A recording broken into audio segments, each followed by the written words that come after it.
Hello friends, मैं अंकित कुमार आप लोगों का स्वागत करता हूं गवर्नमेंट को एजुकेशन में। यहाँ हम डिस्कस करने वाले हैं भारतीय संविधान के कुछ प्रमुख संशोधन जो कि कॉन्स्टिट्यूशनल अमेंडमेंट हुए हैं, लेकिन उसमें से हम कुछ इम्पोर्टेंट ही कॉन्स्टिट्यूशनल अमेंडमेंट देखेंगे।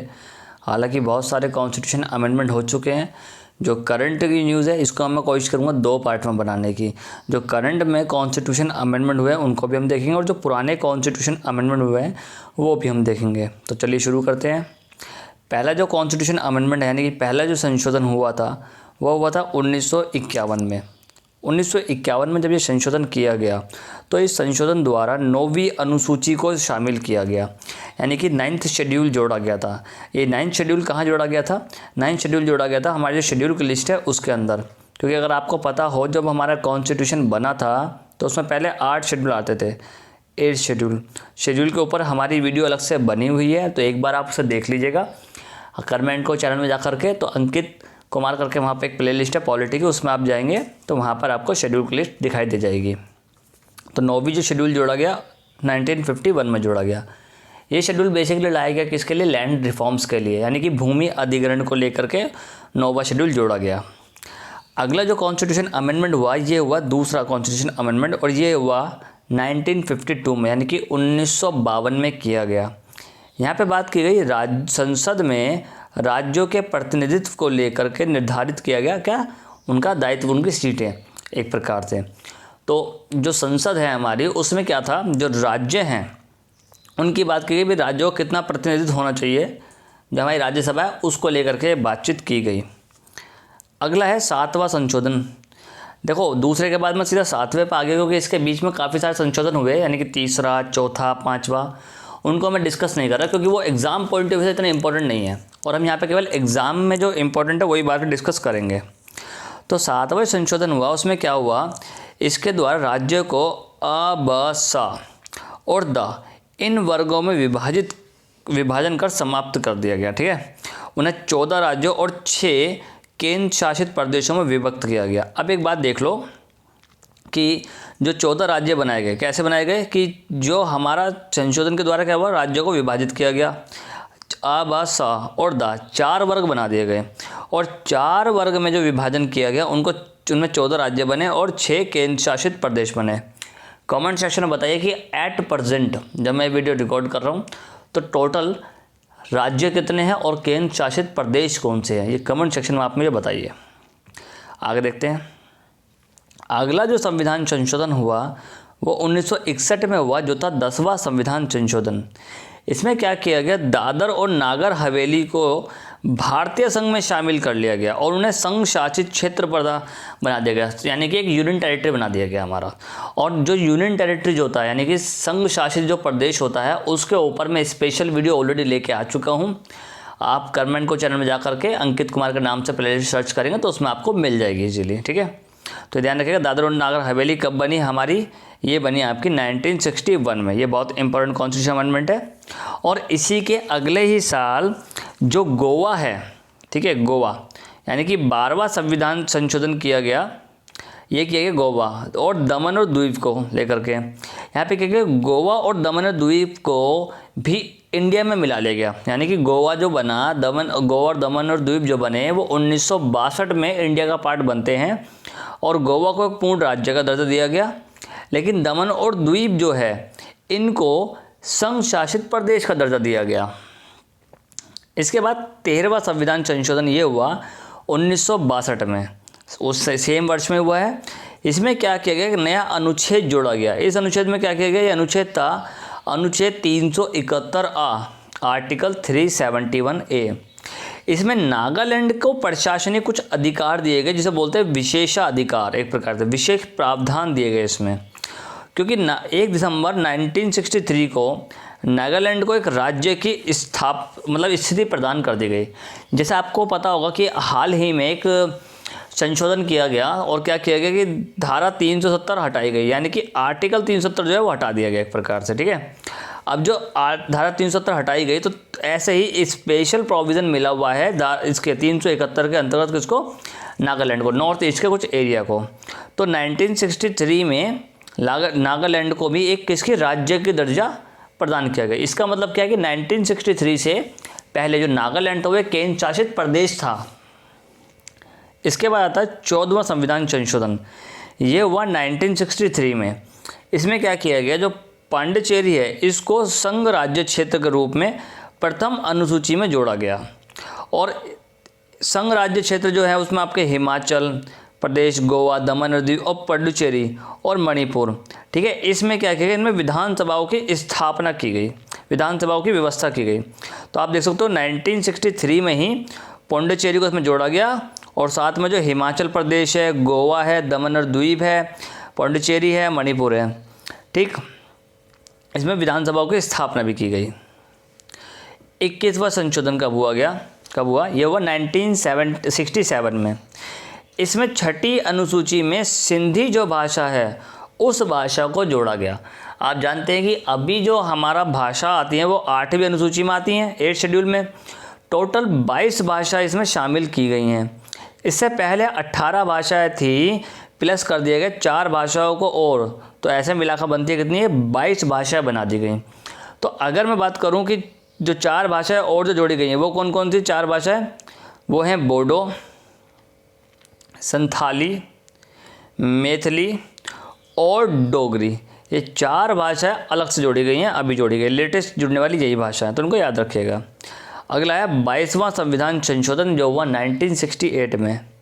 इसमें क्या किया गया, संसद को मेघालय को एक स्वतंत्र राज्य के रूप में स्थापित करने तथा उसके लिए विधानमंडल और मंत्री परिषद का उपबंध करने की शक्ति प्रदान की गई। यानी कि जो मेघालय है वहाँ पर राज्य, इसको राज्य बनाया गया। जो 1968 तक क्या था, एक संघ शासित प्रदेश था मेघालय, इसको भी राज्य बना दिया गया। इसके बाद है 24वां संविधान संशोधन 1971। संसद को यहाँ पर मौलिक अधिकारों सहित संविधान के किसी भी भाग में संशोधन का अधिकार दिया गया। यानी कि जो हम कहते हैं कि हमारा जो संविधान है उसमें बदलाव किया जा सकता है, मतलब उसके मूल भावना से आप छेड़छाड़ नहीं कर सकते, लेकिन ज़रूरत पड़ने पर उसमें बदलाव कर सकते हो, उसमें परिवर्तन कर सकते हो। तो इसमें क्या किया गया, मौलिक अधिकारों को पहले बोला गया था कि भाई मौलिक अधिकार में कोई छेड़छाड़ नहीं हो सकते, लेकिन 1971 में ऐसा किया गया। इसके बाद आता है 27वां संविधान संशोधन जो कि सेम टाइम 1971 में ही हुआ। इसमें क्या हुआ, उत्तर पूर्वी क्षेत्र के 5 राज्यों जिसमें असम, नागालैंड, मेघालय, मणिपुर, त्रिपुरा ये सब आते हैं, इनको 2 संघीय क्षेत्रों मिजोरम और अरुणाचल प्रदेश का गठन किया गया। ठीक है, इनमें समन्वय और सहयोग के लिए पूर्वोत्तर सीमांत परिषद की भी स्थापना की गई। तो याद रखिएगा, जो उत्तर पूर्वी क्षेत्र के 5 राज्य जो हैं, जो अभी भी बने हुए हमारे, असम, नागालैंड, मेघालय, मणिपुर और त्रिपुरा, इन 5 राज्यों की मैं बात कर रहा हूँ यहाँ पर। और बाकी बात करें तो 2 संघीय क्षेत्र जो थे, यानी कि 5 तो राज्य गिनवा दिए, संघीय क्षेत्र कौन से थे यहाँ पर, मिजोरम, अरुणाचल प्रदेश। ठीक, तो इनका गठन भी किया गया और साथ में इनके बीच में समन्वय बन रहा है, यानी कि इनमें जो कम्युनिकेशन है वो बन रहा है। इसके लिए क्या किया गया, पूर्वोत्तर सीमांत परिषद की स्थापना भी की गई। अगला जो संविधान संशोधन है वो है 31वां संविधान संशोधन। ये किया गया 1974 में। यहाँ पे क्या किया गया, लोकसभा की अधिकतम संख्या सदस्य की संख्या होती है वो 547 कर दी गई, जिसमें से 545 जो होंगे वो निर्वाचित होंगे और जो 2 होंगे वो राष्ट्रपति द्वारा मनोनीत होंगे। तो याद रखिएगा, पहले 545 नहीं थी, ये 1974 से की गई। ठीक, और 2 राष्ट्रपति द्वारा मनोनीत। तो लोकसभा, ये लोकसभा की मैं बात कर रहा हूँ, केवल इसमें राज्यसभा सम्मिलित नहीं है। अगला है 36वां संविधान संशोधन जो 1975 में किया गया। इसमें सिक्किम को भारतीय संघ में संघ के 22वें राज्य के रूप में प्रवेश प्रदान किया गया। सिक्किम भारत का 22वां राज्य बना। इसके बाद आता है 37वां संविधान संशोधन जो कि किया गया 1975 में ही। अरुणाचल प्रदेश में व्यवस्थापिका तथा मंत्री परिषद की स्थापना की गई। 42वां संविधान संशोधन, ये बहुत ही इंपॉर्टेंट संविधान संशोधन है, याद रखना, फिर बोल रहा हूँ, 42nd कॉन्स्टिट्यूशन अमेंडमेंट बहुत ही इंपॉर्टेंट है। क्यों? क्योंकि इसे लघु संविधान यानी कि मिनी कॉन्स्टिट्यूशन भी कहते हैं। फिर रिपीट कर रहा हूँ, 42वां संविधान संशोधन, इसे लघु संविधान भी कहते हैं, मिनी कॉन्स्टिट्यूशन भी कहते हैं। और इसमें पहली बार ऐसा हुआ कि प्रस्तावना में संशोधन किया गया, जहाँ पर धर्मनिरपेक्ष, समाजवादी और अखंडता ऐसे शब्दों को भी जोड़ा गया। इसके द्वारा अधिकारों के साथ साथ कर्तव्यों की व्यवस्था भी करते हुए 10 मूल कर्तव्य भी जोड़े गए। जो 10 मूल कर्तव्य यानी कि आपकी फंडामेंटल ड्यूटीज़ को भी यहीं पे लाया गया। इससे पहले संविधान में फंडामेंटल ड्यूटीज़ नहीं थी। अगर आपको पता हो तो 1976 कब का समय है, इमरजेंसी के बाद का, मतलब इमरजेंसी इस टाइम चली रही थी क्योंकि 1975 में इंदिरा गांधी सरकार के द्वारा इमरजेंसी लगाई थी। तो इंदिरा गांधी सरकार ही ये चीज़ लेकर गई थी, क्या मौलिक कर्तव्य होंगे नागरिकों के कुछ, और टोटल 10 मौलिक कर्तव्य। अब आप बताएंगे कमेंट सेक्शन में एक और सवाल कि अभी एट प्रेजेंट हमारे कितने मूल कर्तव्य हैं। और साथ में इसमें क्या किया गया, लोकसभा तथा विधानसभाओं में के कार्यकाल में 1 वर्ष की वृद्धि भी की गई। तो याद रखना, लोकसभा तथा विधानसभाओं के कार्यकाल में 1 वर्ष की वृद्धि भी यहीं पे की गई। इसका मतलब पहले कार्यकाल 4 वर्ष और फिर 5 वर्ष ऐसा माना जाता है, समझ लो। नीति निर्देशक तत्वों में नवीन तत्व जोड़े गए। ठीक है, जो हमारे DPSP होते हैं ना, director principal state and policies, नीति निर्देशक तत्व, उसमें और चीज़ें भी ऐड की गई। इसके द्वारा शिक्षा, नापतोल, वन और जंगली जानवरों तथा पक्षियों की रक्षा के विषय राज्य सूची से निकालकर समवर्ती सूची में डाल दिए गए। यानी जब बात होगी शिक्षा की, नापतोल की बात होगी, वन और जंगली उसकी बात होगी, तो ज़रूरी नहीं है कि राज्य जो है वो इस पे काम करे, यहाँ पे संघ भी काम कर सकता है, इसलिए इनको समवर्ती सूची में डाल दिया गया। यह व्यवस्था भी की गई कि अनुच्छेद 352 के अंतर्गत आपातकाल संपूर्ण देश में लागू किया जा सकता है या देश के किसी एक या कुछ भाग के लिए भी लागू किया जा सकता है। ऐसा कुछ नहीं है कि वो संपूर्ण देश में लगेगा या संपूर्ण देश में नहीं लग सकता। अगर लगता है कि 2 राज्यों में भी लगा जाए संपूर्ण आपातकाल तो लगा दिया जाएगा, कोई समस्या इसमें नहीं है। संसद द्वारा किए गए संविधान संशोधन को न्यायालय में चुनौती देने से वर्जित कर दिया गया कि अगर संसद कोई संविधान संशोधन करती है, मतलब समझ लो कि संसद जो होती है हमारी, उसका काम होता है कानून बनाना, व्यवस्था बनाना, और संसद को इसकी पावर दी गई है। तो यहाँ पे कानून बनाया गया कि ऐसा कोई काम संसद कर दिया जो उसका काम है करना, तो इसको न्यायालय में चुनौती नहीं दी जा सकती जब तक कि किसी के फंडामेंटल राइट अबॉलिश ना किए जाएं। अब जैसे आपको मैंने बताया 42nd कॉन्स्टिट्यूशन अमेंडमेंट है, उसमें इतनी सारी बातें हमने समझ ली, वैसे ही 44 कॉन्स्टिट्यूशन अमेंडमेंट भी इंपॉर्टेंट है, उसमें भी आपको काफ़ी सारी बातें समझनी पड़ेगी।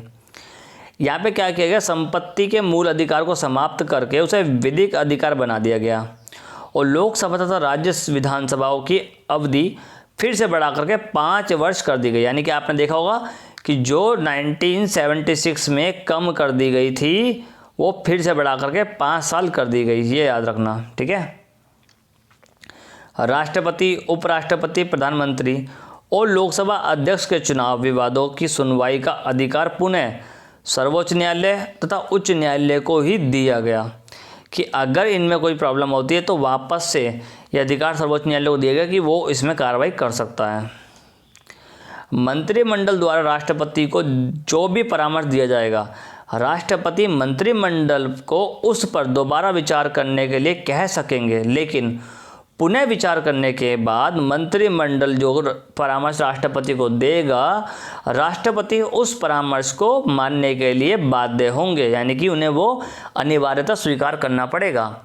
यानी कि एक बात समझ लो कि मान लो मंत्रियों ने मिलकर कोई फाइल भेजी राष्ट्रपति जी के पास और राष्ट्रपति जी ने वो वापस लौटा दी कि आप इस पर एक बार फिर से विचार कर लो, और मंत्रियों ने विचार करके उन राष्ट्रपति को फाइल दी कि भाई हमने विचार कर लिया, ये फाइल ठीक है ऐसी ही होगी, तो राष्ट्रपति को फिर मानना पड़ेगा और फिर उस फाइल को रोक नहीं सकते। इसके बाद है व्यक्ति के जीवन और स्वतंत्रता के अधिकार को शासन के द्वारा आपातकाल में भी स्थगित या सीमित नहीं किया जा सकता। इस प्रकार के संशोधन लाए गए। इसके बाद आता है 52वां संविधान संशोधन जो बना 1985 में। इस संशोधन द्वारा संविधान में 10वीं अनुसूची को जोड़ा गया, 10th शेड्यूल, जिसके द्वारा राजनीतिक दल बदल पर कानूनी रोक लगाई गई। यानी कि जो होता है ना एंटी डिफेक्शन लॉ, दल बदल कानून, वो बनाया गया। इसके बाद है 55वां संविधान संशोधन जो 1986 में आया। इसमें क्या हुआ, अरुणाचल प्रदेश को भारतीय संघ के अंतर्गत राज्य का दर्जा प्रदान किया गया। ठीक है, तो 1986 में अरुणाचल प्रदेश बना भारत का राज्य, इससे पहले वो संघ शासित प्रदेश था। 56वां संविधान संशोधन जो 1987 में हुआ। इसमें गोवा को पूर्ण राज्य का दर्जा देने तथा दमन और द्वीप को नए संघ शासित क्षेत्र बनाने की व्यवस्था की गई। 61वां संविधान संशोधन जो हुआ 1989 में हुआ। इसमें क्या किया गया, जो मत अधिकार जो हमारा कानून है, मतलब जैसे पहले एज हुआ करती थी 21 साल वोट डालने की, उसको कम करके 18 साल कर दिया गया। यानी कि एक तरह से देखें तो 2020 में 30 साल हो चुके हैं इस कानून को बने हुए, जब आपका वोट देने का अधिकार 18 वर्ष किया गया 21 वर्ष से कम करके। इसके बाद 65वां संविधान संशोधन जो 1990 में हुआ, उसमें अनुसूचित जाति और जनजाति आयोग के गठन की व्यवस्था की गई। 69वां संविधान संशोधन जो 1991 में हुआ, इसमें क्या किया गया, दिल्ली का नाम राष्ट्रीय राजधानी क्षेत्र दिल्ली किया गया तथा इसके लिए 70 सदस्यीय विधानसभा तथा 7 सदस्यीय मंत्रिमंडल के गठन का भी प्रावधान किया गया। अगला है अमेंडमेंट, यानी कि एक बात समझ लो कि 1991 से पहले जो दिल्ली थी उसमें इलेक्शन नहीं हुआ करते थे, उससे बाद इसमें इलेक्शन होने शुरू हुए हैं। ठीक है। 70वां संविधान संशोधन 1992 में हुआ। इसमें क्या किया, दिल्ली और पुडुचेरी जो संघ राज्यों की क्षेत्र की विधानसभाएं, इनके सदस्यों को राष्ट्रपति के निर्वाचक मंडल में शामिल करने का प्रावधान किया गया। यानी कि इसमें हम मंत्री भी होंगे और मंत्रिमंडल भी होंगे, जिनकी नियुक्ति कौन करेगा, राष्ट्रपति ही करेगा। इसमें गवर्नर या लेफ्टिनेंट गवर्नर का कोई रोल नहीं होता। 71वां संविधान संशोधन, इसमें 3 भाषाओं को, कोंकणी, मणिपुर, नेपाली, इनको संविधान की 8वीं अनुसूची में शामिल किया गया, क्योंकि 8वीं अनुसूची में भाषाओं के बारे में बात की जाती है। 73वां संविधान संशोधन जो हुआ 1992 में, संविधान में एक नया भाग 9 तथा एक नई अनुसूची 11वीं जोड़ी गई, जो कि पंचायती राज व्यवस्था को संवैधानिक दर्जा प्रदान करता है। यानी कि आपने अभी तक देखा था कि 8 हमारी थी, 9वीं अनुसूची लैंड रिफॉर्म्स के बारे में हुई, 10वीं जो अनुसूची हुई वो किसके बारे में हुई, दल बदल कानून के बारे में, और अब 11वीं अनुसूची जोड़ दी किसके बारे में, पंचायती राज व्यवस्था के बारे में। तो 8 से 11 तक पहुंच गए हम। इसके बाद 74वां संविधान संशोधन हुआ 1993 में, जिसमें संविधान में एक और नया भाग जोड़ा गया, कौन सा, 9A, यानी कि 9 का। इसमें एक नई अनुसूची भी जोड़ी गई, अनुसूची थी 12वीं, जिसमें क्या किया गया, स्थानीय स्वशासन संस्थाओं को संवैधानिक दर्जा दिया गया। यानी कि म्युनिसिपैलिटी, महानगर पालिका इसमें अस्तित्व में आती हैं। और ऐसे आपकी 12 अनुसूचियाँ पूरी कंप्लीट हो गई। अभी हमारे पास 12 ही अनुसूचियाँ हैं। इसके बाद 91 कॉन्स्टिट्यूशन अमेंडमेंट, इसमें दल बदल विरोधी कानून में भी संशोधन किया गया। 12वां संविधान संशोधन, इसमें फिर से 8वीं अनुसूची में भाषाएं शामिल की गई कुछ, उसमें थी मैथिली, डोगरी, बोडो और संथाली, जो मैंने अभी आपको बता दी। 4 भाषाएं बहुत नई ऐड की गई हैं। इसके बाद है 93वां संविधान संशोधन जो 2005 में हुआ। इसमें SC, ST और OBC के बच्चों के लिए गैर सहायता प्राप्त स्कूलों में 25% सीटें आरक्षित रखने का प्रावधान किया गया। तो याद रखिएगा कि जो प्राइवेट स्कूल में 25% सीटें आरक्षित रखने का प्रावधान इसमें किया गया।